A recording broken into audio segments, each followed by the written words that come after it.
नमस्ते प्रिय विद्यार्थियों। मैं मुकेश शर्मा हिंदी सागर क्लासेज में आप सभी का स्वागत करता हूं, अभिनंदन करता हूं। उम्मीद करता हूं कि आप खूब मेहनत कर रहे होंगे। ईश्वर की आप सब लोगों की कृपा बनी रहे और आप जो प्रतिदिन अपना टारगेट बनाते हैं या जो लक्ष्य बनाते हैं उनको आप पूर्ण कर रहे होंगे। ये मैं आपसे आप लोगों से अपेक्षा है या विश्वास करता हूँ। निरंतर मेहनत करिए, सफलता अवश्य मिलेगी, मैं बार-बार यही कहता हूँ। क्योंकि होशियार कमज़ोर का एक ही मायना होता है, जो छोड़ देता है पढ़ाई या रुक जाता है या धीरे पड़ जाता है, वो कमज़ोर है। जो लगातार पढ़ता है, कछुए की सी चाल चलता है, वो विजयी होता है या उसकी उनको ही सफलता मिलती है। मैंने कहा भी था कि आरएस या जो एपीओ में जो मेंस के अंदर है, जो संक्षिप्तीकरण आता है, वो भी मैं करवाऊँगा। मेरा प्रयास रहेगा कि संक्षिप्तीकरण बहुत आपको अच्छी तरीके से समझाऊँ। तो आप इसको ध्यान से सुनेंगे और आप ध्यान से पढ़ेंगे भी। आप 2-3 बार सुनेंगे तो समझ में आ जाएगा। तो हम चलते सीधा ही एपीओ मेंस में आने वाले संक्षिप्तीकरण की ओर या अन्य कोई भी जो प्रतियोगी परीक्षा में जो मेंस में आते हैं, उसकी ओर चलते हैं। तो संक्षिप्तीकरण हमारा टॉपिक है आज का, इस पर ध्यान देना। मैं एक बात बता देता हूँ यहाँ पर, प्रत्येक बात को ध्यान से सुनेंगे, तब ज़्यादा समझ में आएगा। क्योंकि यहाँ ये समझना ज़रूरी है, क्योंकि संक्षिप्तीकरण का अभिप्राय हमारे मन में आता है कि समराइज़। कई बार हम बोलते भी हैं कि समराइज़ करना है, इसमें समराइज़ नहीं करना है। देखो, पहले तो दे रखा है इसकी परिभाषा क्या है। तो संक्षिप्तीकरण ऐसी प्रक्रिया है जिसके सहारे किसी विस्तृत विवरण या वक्तव्य का संक्षेप में कहना है। संक्षिप्तीकरण की जरूरत क्यों पड़ती है? जब हम हर प्रत्येक व्यक्ति का ये मन रहता है कि मैं कम से कम शब्दों में अपनी बात, ज्यादा से ज्यादा अभिप्राय वाली बात कहूँ मैं, या ज्यादा से ज्यादा भाव प्रकट करने वाली बात कहूँ, यानी ऐसा ऐसी बात कहूँ जिससे कि अर्थ है वो ज्यादा स्पष्ट हो। ऐसे ही किसी भी कार्यालय में जब किसी अधिकारी के पास पत्र लेकर हम जाता है, जो भी जो कार्मिक जाता है, जो भी मंत्रालय कर्मचारी जाता है, बाबू जाता है, तो किसी बड़ी सूचना को वो छोटा करके ले जाता है ताकि वो पूरी पूरी बात को वो छोटे रूप में समझा सके और उसका अभिप्राय भी स्पष्ट हो जाए। बड़ी बात का छोटा रूप समझा दिया जाए तो अभिप्राय भी स्पष्ट हो जाए। इसमें सामासिकता का प्रयोग ज्यादा होता है। जैसे मैंने ये कहा कि मैं शादी में गया और वहां पर मैंने दही में डूबा हुआ बड़ा मैं खा के आया हूँ। इसका छोटा रूप ये शादी में गया और दही बड़ा खा के आया हूँ। कहने का मतलब ये है कि बड़ी बात को छोटा रूप में, एक तो समासिकता का यानी समास का ज्यादा प्रयोग होता है।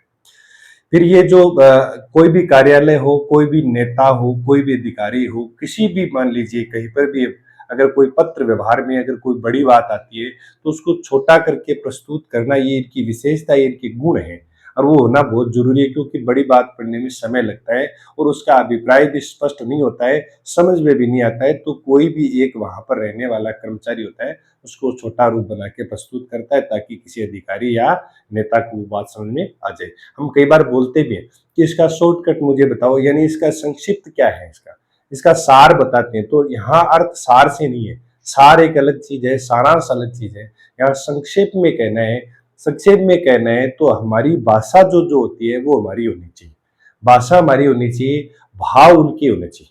किसका? संक्षिप्तीकरण का जो गद्यांश दे रखा है, भाव उनका ही होना चाहिए, भाषा हमारी होनी चाहिए, भाषा को सरल रहना चाहिए, प्रवाहपूर्ण ढंग से कहनी चाहिए ताकि वो समझ में आ जाए। क्लिष्ट भाषा, साहित्यिक भाषा, अलंकारिक भाषा का प्रयोग इसमें नहीं किया जाता है।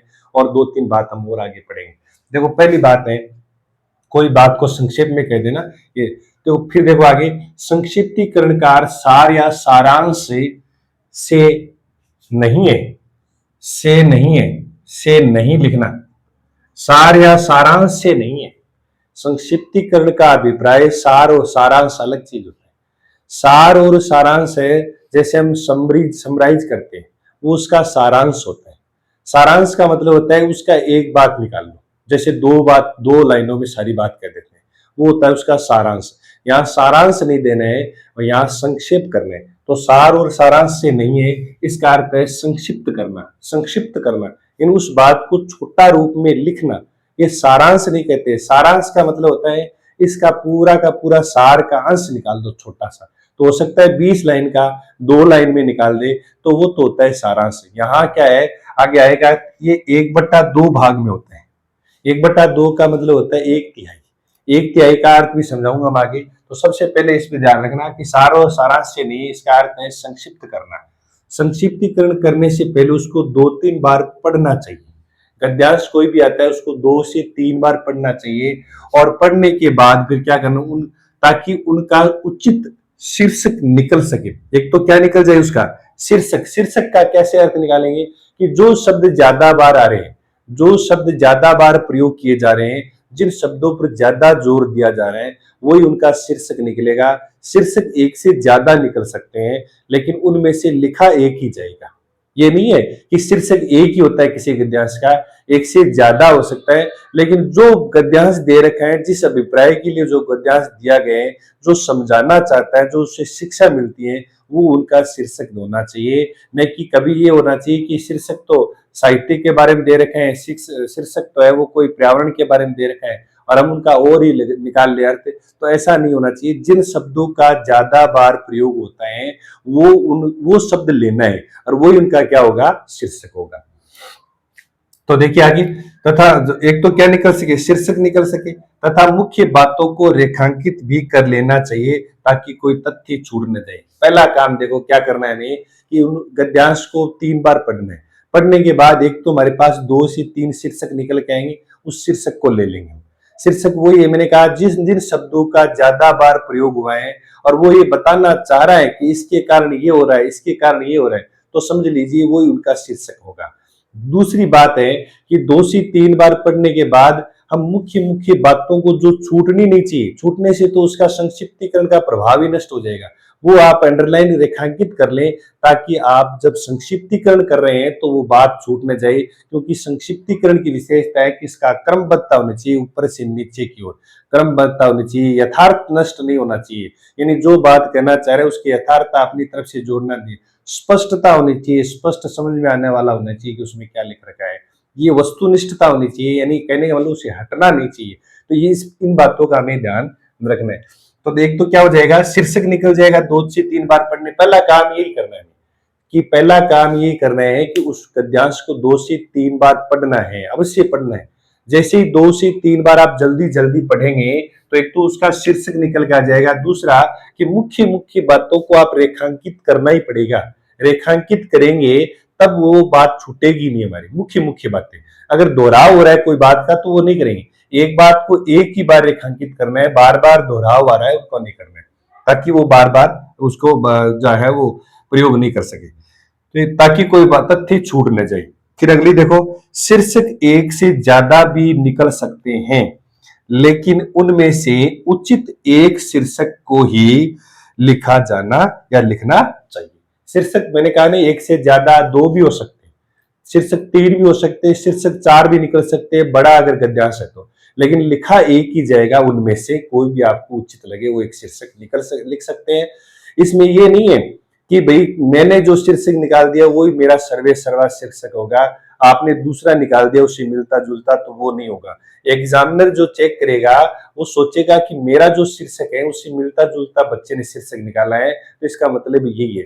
आ तो रहा है साहित्य के बारे में, साहित्य के बारे में लिख रहे हैं, पढ़ रहे हैं, और वहां प्रयोग कर रहे हैं भाषा और शैली का, शीर्षक निकाल रहे हैं, तो वो सही नहीं माना जाएगा, क्योंकि वह साहित्य को बढ़ावा देने के लिए शीर्षक निकाला गया है। ऐसे मान लीजिए आ तो रहा है महिला उत्पीड़न के बारे में, महिला उत्थान के बारे में, उत्पीड़न कैसा हो रहा है, उनका उत्थान कैसा किस प्रकार से किया जाना चाहिए, आ तो हो रहा है, और उनको शिक्षा कैसे देनी चाहिए, शिक्षा का प्रभाव कैसे रहेगा, शिक्षा से कैसे उनको महिला की उन्नति कर सकते हैं। और हम समानता के बारे में अगर बात करें तो वहां देखो शिक्षा भी आ गई, तो शिक्षा न करके महिलाओं में समानता या महिलाओं के प्रति समान अधिकार, समान जो है दायित्व या समान अधिकार, ऐसे कहने का मतलब महिलाओं को समानता के बारे में बता रहे जा रहे हैं, शिक्षा का वहां नहीं देंगे, तो हमें पता चल जाएगा 2-3 बार पढ़ने पर। तो शीर्षक एक से ज्यादा भी हो सकते हैं, लेकिन शीर्षक है वो लिखा एक ही जाएगा। शीर्षक मैंने कहा है कि जो शब्द ज्यादा बार आ रहे, जो शब्द क्या है पुनरावृत्ति हो रही है, इसका मतलब समझ लीजिए उस शब्द को तो लेना ही लेना है शीर्षक। आगे आपको एक करके बताऊंगा मैं। शीर्षक 2 से 4 शब्दों में संक्षेप में होना चाहिए, ये ध्यान रखना। शीर्षक है वो संक्षेप में होना चाहिए, यानी कहने वाले या तो 2-3 और ज्यादा से ज्यादा 4 शब्द। मैंने अभी कहा नहीं, कई बार और शब्द को भी नहीं गिना जाता है शीर्षक में, लेकिन और शब्द है वो गिना जाएगा क्योंकि यह विकारी शब्द है, और इसलिए आप ध्यान रखना 2 या 3 ज्यादा से ज्यादा 4 ज्यादा से ज्यादा लेना है, बाकी 3 शब्दों में प्रयास करें कि आप शीर्षक उसका निकाल दे, यानी 3 शब्दों से ज्यादा जाना नहीं चाहिए। फिर भी अगर मान लो बड़ा अगर गद्यांश है और उसकी बड़ी बात कहना चाह रहे हैं और ज्यादा, तो उसमें 4 शब्दों से ज्यादा शीर्षक नहीं जानना चाहिए, इस बात का आपको ध्यान रखना है। यानी 3 तक रखे तो ज्यादा उचित रहेगा, 4 तक जाएगा तो फिर थोड़ा सा 4 से ऊपर नहीं जाना चाहिए, ये इस बात का हमें ध्यान रखना है। तो एक तो क्या होना चाहिए, 2 से 4, यानी 2 हो सकता है, 3 शब्द हो सकते हैं, 4 शब्द हो सकते हैं, इस प्रकार से उसका शीर्षक दिया जाना चाहिए, संक्षेप में होना चाहिए। संक्षिप्तीकरण में भाव गद्यांश के होने चाहिए। अगर संक्षिप्तीकरण हम कर रहे हैं तो भाव और विचार तो किसके होने चाहिए, जो गद्यांश दे रखे उसके होने चाहिए, और भाषा अपनी होनी चाहिए।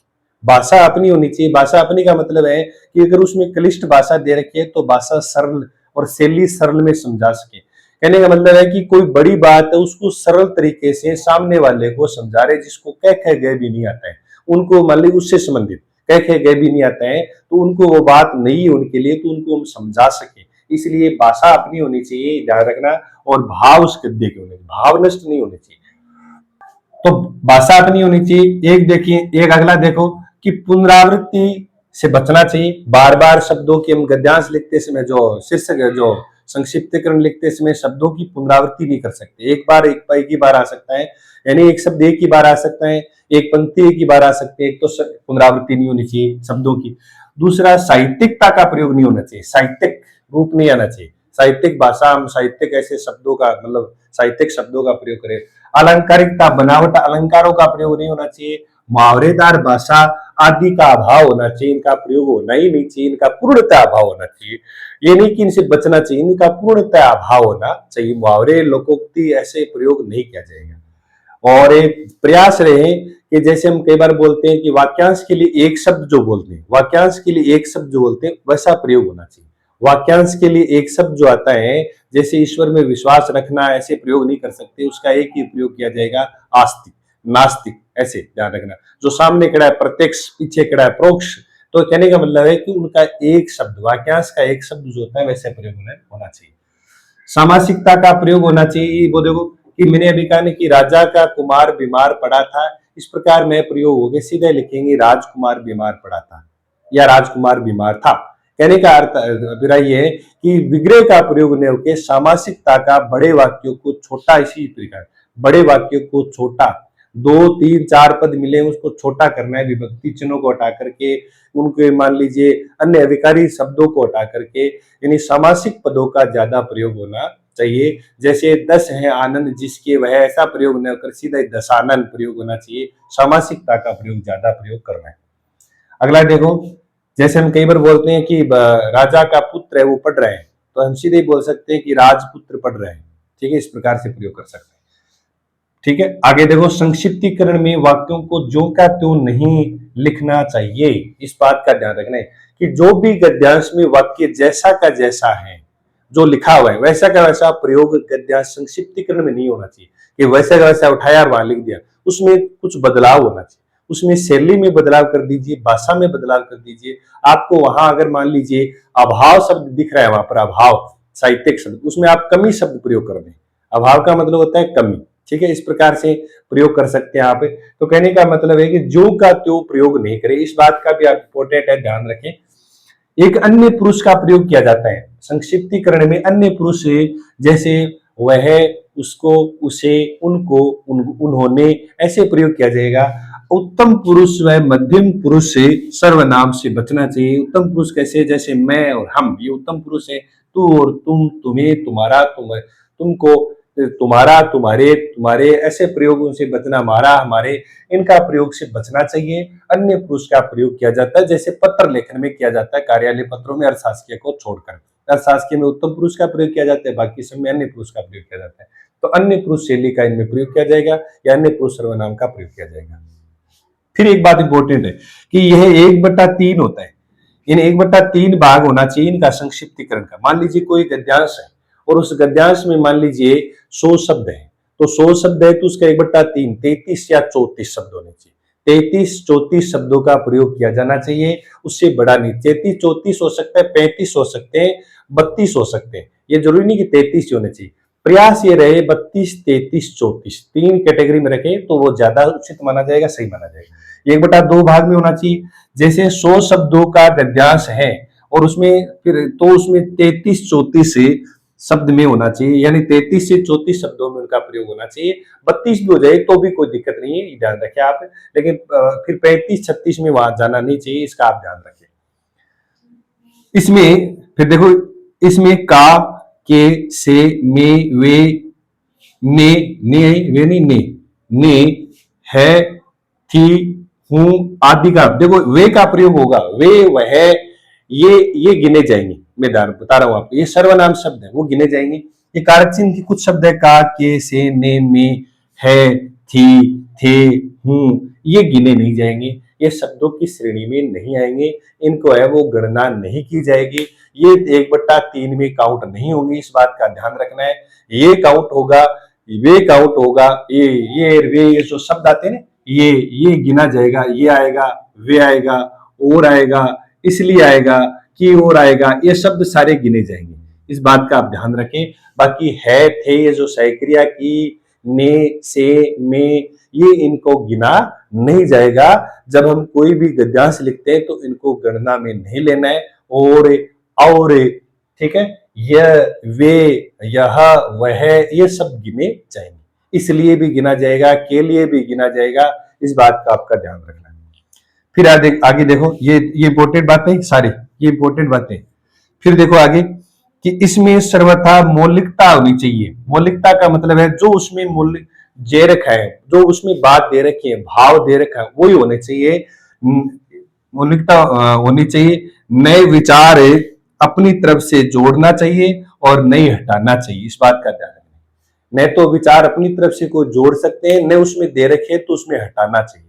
हमें वैसा प्रयास नहीं करना है कि उस गद्यांश में जो बात दे रखी है वो अपनी तरफ से हटा दी कि भी नहीं, ऐसा तो नहीं होना चाहिए, या अपनी तरफ से विचार रख दिया कि इसमें ऐसा होना चाहिए, ये प्रयोग नहीं किया जाएगा। ऐसा होना चाहिए, ऐसा है, ऐसा होना चाहिए, ये हम निबंध या लेख में प्रयोग कर सकते हैं, लेकिन इनमें प्रयोग नहीं किया जाएगा। इन बातों का आप जरूर ध्यान रखें। मैंने प्रयास किया है कि लगभग सारी बातें मैंने आपको बताई है। पहला ध्यान क्या रखना है, मोटा मोटी आपको बता दूं, पहले ही जैसे ही गद्यांश आता है उसको 2 से 3 बार आपको पढ़ना है, ताकि एक तो हमें उचित शीर्षक चाहिए, शीर्षक 2 से 3 आप निकाल लेना एक बार रफ में, फिर आप उनमें से उचित शीर्षक लेकर के उसमें 2, 3 और ज्यादा से ज्यादा 4 शब्दों का शीर्षक होना चाहिए, वो हम लिख सकते हैं। जैसे मान लो बासा की मेहता, बासा की मेहता आ गया, एक शीर्षक आ गया, बासा की मेहता, ये शीर्षक आ गया, बासा की मेहता, महत्ता, ऐसे आ गया। तो इसका ध्यान रखना, 1 और 2 ही शब्द है इसमें, इसमें 2 ही शब्द है, तो ये उचित शीर्षक है उसका, ये ध्यान रखना। ये 3 शब्द नहीं है, भाषा की महत्ता, इसमें 2 ही शब्द है, और इस प्रकार से आप शीर्षक उसमें 2, 3, ज्यादा से ज्यादा 4 शब्दों आप निकाल सकते हैं। जैसे शीर्षक निकाला, फिर उनमें मुख्य मुख्य बातों को रेखांकित करना है। रेखांकित करने के बाद जैसे आप लिखेंगे तो हूबहू वाक्य न उतारें, उनमें थोड़ा थोड़ा बदलाव कर दे, भाषा थोड़ी सरल कर दे, शब्दों को भी सरल, ऐसे सरल शब्दों में लिख दे, सरल भाषा में या सरल शब्दों में, जिसको हम कह सकते हैं आम भाषा में समझ जाए। तीसरा कि जैसे आप उनको लिख रहे हैं तो अपनी तरफ से उसमें कोई न जोड़े, कोई शब्द अपनी तरफ से नए शब्द न जोड़े, और अब उसमें भी कुछ बदलाव नहीं, विचारों में कोई बदलाव नहीं आना चाहिए, जैसे विचार है उसको वैसे ही, न तो उस विचारों में बदलाव करना चाहिए, न विचार हमारी ओर से कोई उसमें रखने चाहिए, इस बात का ध्यान रखना है। शब्दों में हो सकता है सरल बनाने के लिए उसमें प्रयोग कर सकते हैं, ठीक है। फिर क्या हो जाएगा, जैसे हम रेखांकित कर दें, एक अन्य पुरुष शैली का प्रयोग किया जाएगा, वे, उन्हें, उनको, उनको, ऐसे शब्दों का प्रयोग किया जाता है। मैं, मेरा, हम, हमारा, तुम, तुम्हारा, ऐसे शब्दों का प्रयोग नहीं किया जाएगा, ये आपको ध्यान रखना है। और प्रयास एक महत्वपूर्ण बात है, प्रयास नहीं रखना ही है कि 1/3 होना चाहिए। 1/3 का मतलब ये होता है कि जैसे 600 शब्दों का कोई गद्यांश है तो 201, 199 शब्दों में उनको पूरा किया जाना चाहिए। ये तो बात चली थी, मुख्य मुख्य जो बातें वो सारी मैंने आपको बता दी है। और कोई और आपके कोई विचार है, जैसे सर इसमें समझ में नहीं आ रहा है कि इसमें कैसे क्या लिखें, किस प्रकार से लिखें, तो वो आप कमेंट बॉक्स में लिख दें, ताकि आपको मैं वहां समझा दूंगा। और कोई चीज समझ में नहीं है, मैं पुनः कह रहा हूँ, भाषा अपनी होनी चाहिए, भाव उनकी होनी चाहिए, शैली हम अपनी तरफ से लिख सकते हैं, लेकिन भाव नष्ट नहीं होना चाहिए, और मुख्य जो बातें वो नहीं नष्ट होना। फिर आप एक बात और बता दूं कि अगर संक्षिप्तीकरण लिख रहे हैं तो ऊपर से नीचे की ओर बढ़ते क्रम में चलना है, क्रमबद्धता होनी जरूरी है। ऐसा नहीं कि कुछ बात नीचे से लिख दी फिर ऊपर से लिख दी बीच में से। क्रमबद्धता का होना बहुत जरूरी है, स्पष्टता का होना जरूरी है, यथार्थता का होना जरूरी है, इस बात का हमें ध्यान रखना है। और सरलता भी होनी जरूरी है, भाषा सरल का प्रयोग किया जाना चाहिए। उम्मीद करता हूं कि ये चीज समझ में आ गई होगी। अब हम आगे एक गद्यांश लेते हैं और उसका फिर संक्षिप्तीकरण करते हैं, और इनका आप स्क्रीनशॉट ले लें आप जरूर। संक्षिप्तीकरण के बारे में उनके नियम हमने जान लिए थे। नियम जानने के बाद एक गद्यांश ले रहा हूं, इस गद्यांश को मैं समझाऊंगा आपको। मैं पुनः कह रहा हूं कि ये नहीं है कि मैंने ये गद्यांश बता दिया तो परीक्षा में ये आएगा, इसके जैसा ही करना है। कहने का मतलब है एक गद्यांश आप समझ लेंगे, फिर आप अभ्यास करेंगे बार बार संक्षिप्तीकरण। मैं पुनः कह रहा हूं, अभ्यास, आपको बस नियम याद है तो अभ्यास करने से ही संक्षिप्तीकरण आएगा। शब्दों को आपके अंदर एक मतलब जिसको कह सकते हैं बढ़ोतरी हो जाएगी। शब्द आप ज्यादा से ज्यादा जानने लग जाओगे कि किस प्रकार के शब्दों का हमें प्रयोग करना चाहिए, कैसे शब्द आने से है वो उसका संक्षिप्तीकरण अच्छा होता है। तो आप अभ्यास करेंगे तो आपको आने लग जाएगा। आप शीर्षक भी निकालने लग जाओगे, कोई दिक्कत नहीं आएगी। देखो इसका शीर्षक हम निकालेंगे कि लोभ चाहे जिस, देखो गद्यांश आता है, ऐसा गद्यांश आएगा, क्या आएगा लिखा हुआ, लोभ चाहे जिस वस्तु का हो जब वह बहुत बढ़ जाता है तब उस वस्तु की प्राप्ति, सानिध्य और या उपयोग से जी नहीं भरता है। कहने का मतलब लोभ ज्यादा बढ़ जाता है तो हमारे पास जो वस्तु है भी है, अगर प्राप्ति भी कर ली तो हमें क्या रहेगा, उसके उपयोग से जी नहीं भरेगा, लोभ बढ़ता जाएगा। गाड़ी ले आए, वो ले आए, फिर हमें लोभ बढ़ता ही जाएगा। ठीक है, मनुष्य चाहता है कि बार बार मिले या बराबर, बार बार मिले या बराबर मिलती रहे, बराबर मिलती रहे, बार बार मिलती रहे वो वस्तु, लोभ बढ़ता ही जाएगा। धन का लोभ जब रोग होकर, धन का लोभ जब रोग होकर चित्त में, धन का लोभ है वो एक रोग है। धन का लोभ क्या है कि रोग ही एक प्रकार से है। जब रोग है होकर वो रोग बन जाता है तो चित्त में घर कर जाता है।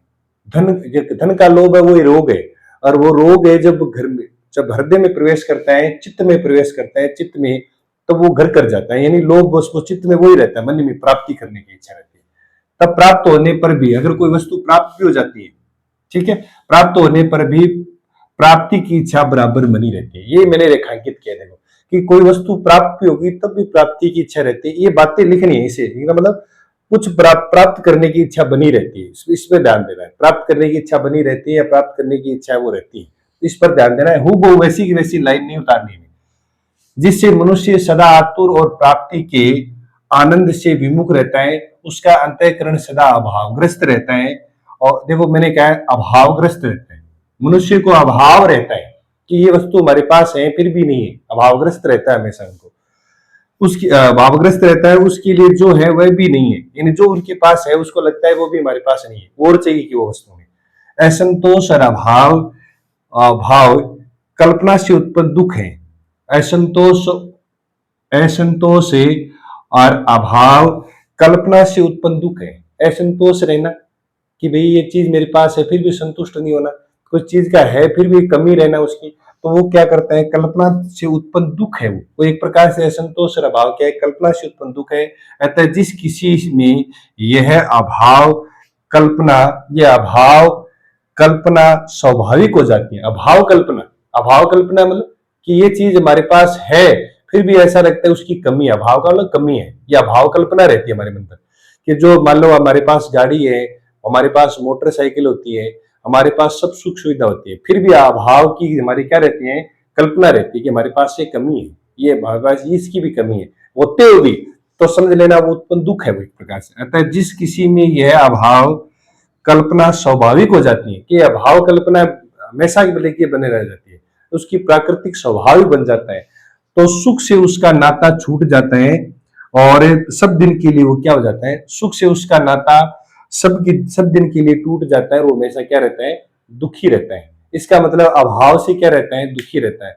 और जो व्यक्ति अभाव जिसके रहता है वो कभी सुख प्राप्ति नहीं कर सकता। इसका मतलब है अभाव का निराकरण, जिस व्यक्ति में अभाव नहीं है वो सुखी रहता है। इसका अर्थ ये भी लगा सकते कि जिस व्यक्ति में अभाव, कल्पना का अभाव नहीं है, वो व्यक्ति सदैव क्या रहता है, सुखी रहता है। इस बात का हमें ध्यान रखना है। अब देखिए इसका उचित शीर्षक निकाल रहे हैं, तो मैंने 3 शीर्षक निकाले इसका। एक तो है लोभ असाध्य रोग है, लोभ है वो रोग ही तो है, भी लोभ है, प्राप्त करने की इच्छा है, वैसा दे रोग। इसका ध्यान रखना है। ये लगभग देखो 1 2 3 4 5 6 7 8 9 10 और 11 12 13 14 15 16 और 18 फिर 19 20 और 21 लगभग 21 शब्दों में लिखा है।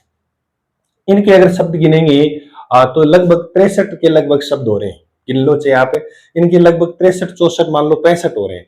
हमने क्या कर दिया, कम 21 शब्दों में इसको पूरा कर दिया। तो इस शीर्षक की बात चली, देखो कि लोभ है असाध्य रोग है। तो एक लोभ दुख का समानार्थी है, कि लोभ है वो दुख का क्या है, समानार्थी। ये शीर्षक निकला इसका। तीसरा एक शीर्षक कौन निकला है, दुख का कारण है संतोष। यानी कहने का मतलब दुख का कारण कौन होता है, वो असंतोष। जिसके अंदर असंतोष रहता है वो उसका मतलब समझ लीजिए वो दुख का कारण है। दुख का कारण अभाव है, ये भी लिख सकते हैं। दुख का कारण क्या है, अभाव है। क्यों कोई चीज का मन में रहता है कि ये चीज की हमारे पास कमी है, पूर्ति नहीं है, तो वो भी दुख पड़ता है उसे।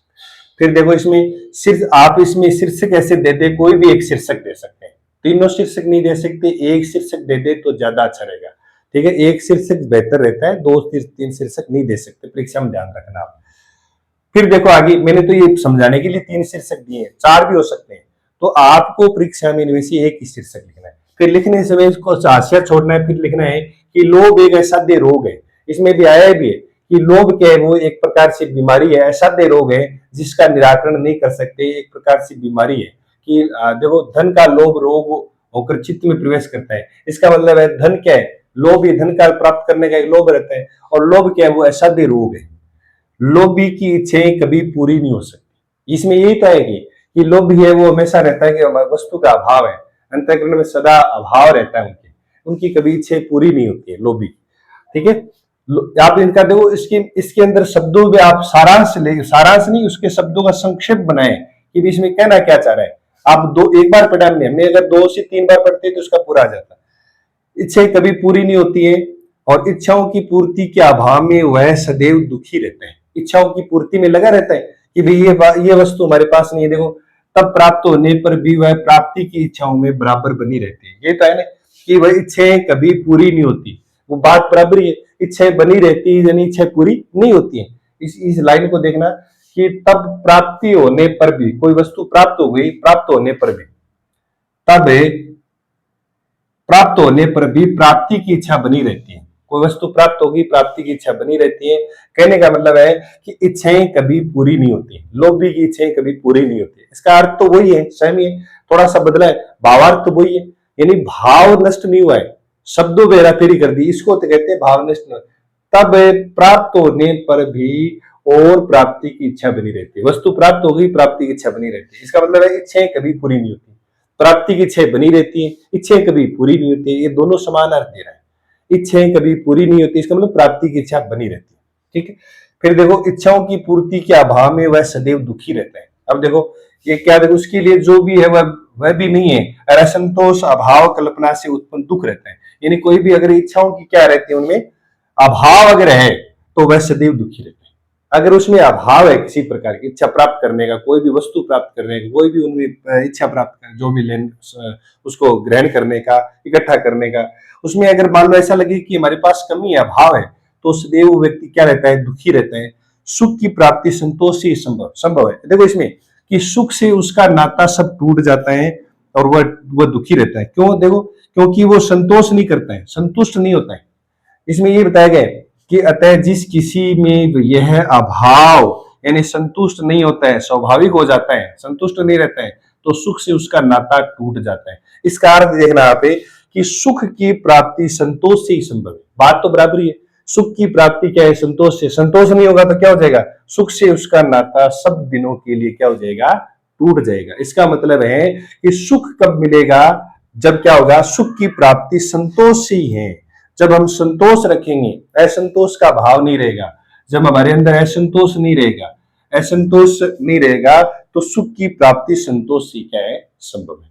इस प्रकार से आप ये देखो, मैंने जो है ये आप शब्द गिनोगे तो लगभग 65 64 63 से 65 शब्द हो रहे हैं, ऐसा समझ लीजिए। और इसको हमने पूरा कर दिया कितने में, 21 शब्दों में। 21 शब्दों में पूरा किए हैं। तो प्रयास ये रखें, कोई एक दो शब्द ज्यादा को कोई फर्क नहीं पड़ेगा इससे। ये नहीं कि वो कोई गिना जाएगा, लगभग पता चल जाता है कि हाँ संक्षिप्तीकरण। इसको ये भी नहीं है कि इसमें 4-5 लाइन और बढ़ा दी, और एक दो शब्द बढ़ सकते हैं, एक या दो शब्द है वो, मान लीजिए कई बार अगर ये 60 का है तो 20 हो सकता है, 21 हो सकते हैं, 22 हो सकते हैं, 19 हो सकते हैं। इस प्रकार से हमें ये संक्षिप्तीकरण, देखो संक्षिप्तीकरण का सीधा सा सरल एक ही उपाय है, पहले आप उसको 1 2 3 बार पढ़ लें। अगर आपको अच्छे नंबर लाने, पढ़ने के बाद आप उसको मुख्य मुख्य बातें रेखांकित कर दें।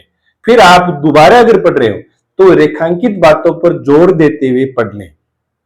तीसरी बार आप पढ़ रहे हैं तो आप मुख्य बातों को रेखांकित जो कर रखा है उनको तो पढ़ना ही पढ़ना है, फिर आप उसका एक सारांश देख ले कि इसका मुख्य संक्षिप्त क्या बनेगा, सारांश नहीं संक्षिप्त क्या बनेगा, उसका आप थोड़ा सा देख ले। फिर आप जो शब्द ज्यादा बार है उसका क्या है, शीर्षक हो जाएगा। देखो लोभ, लोभ शब्द है वो बहुत बार है, तो लोभ का शब्द है बहुत बार है, तो इसका मतलब है कि वो उसका क्या हो जाएगा, शीर्षक।